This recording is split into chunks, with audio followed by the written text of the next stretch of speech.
Welcome to day 12। আমার মন মেজাজ একটু খারাপ, এটা বৃষ্টির জন্য না, বৃষ্টিতে ভিজছে এটা কোনো সমস্যা না, কিন্তু নাপিত ভাই আমার চেহারার অবস্থা 12টা বাজিয়ে দিয়েছে, যার জন্য মেজাজটা একটু খারাপ ছিল। বাট মেজাজ খারাপ দিয়ে লাভ নাই, কাজ করতে হবে। আর ফ্রাইডে ছিল, ফ্রাইডে সো হোয়াট, বিজনেসে কোনো ফ্রাইডে স্যাটারডে নাই, বিজনেসে কোনো 9 to 5 নাই। বিজনেস করতে হইলে যে কোনো সময় কাজ করতে হবে, যে কোনো দিন কাজ করতে হবে, এবং এই মাইন্ডসেট থেকেই আমি সবসময় চলি।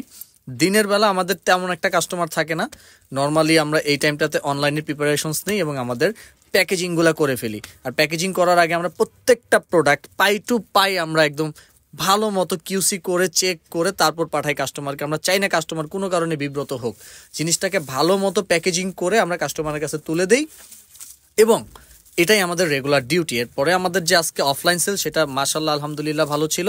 কিছুটা আড্ডা দিয়ে বাসায় চলে গেছি, অ্যান্ড বাসায় যাওয়ার পরে আমি আমার রেগুলার কাজে ফিরে গেছি। কারণ আমি বিশ্বাস করি বর্তমানে পেজে কন্টেন্ট না দিয়ে বা কাস্টমারকে আমি প্রোডাক্ট শো না করলে আমার সেল ড্রপ করবে, এবং সেটা নর্মালি করে। তো দ্যাটস ওয়াই আমি রেগুলার নতুন ফটোশ্যুট করা, নতুন ক্যাপ আনা, এই জিনিসগুলোকে কাস্টমারদেরকে জানানো, এই কাজগুলো করে থাকি। তো এই কাজটা আমি নর্মালি রাত 12টা-1টা থেকে শুরু করে 3টা-4টা পর্যন্তও করি, এবং এটার মোটামুটি একটা আউটপুট দেখতে পাচ্ছেন। এগুলো 100% অরিজিনাল পোমার ক্যাপ, এবং আমার কাছে কিছু ইউএস পোলোর অরিজিনাল ক্যাপ আছে যেগুলো খুবই প্রিমিয়াম। এই ক্যাপগুলো আপনারা চাইলে যে কেউ আমাদের থেকে কালেক্ট করতে পারেন, অনলাইন এবং অফলাইনে রিজনেবল প্রাইসে। আজকে এই পর্যন্তই, কালকের দিনটা অনেক লম্বা হবে। So tata.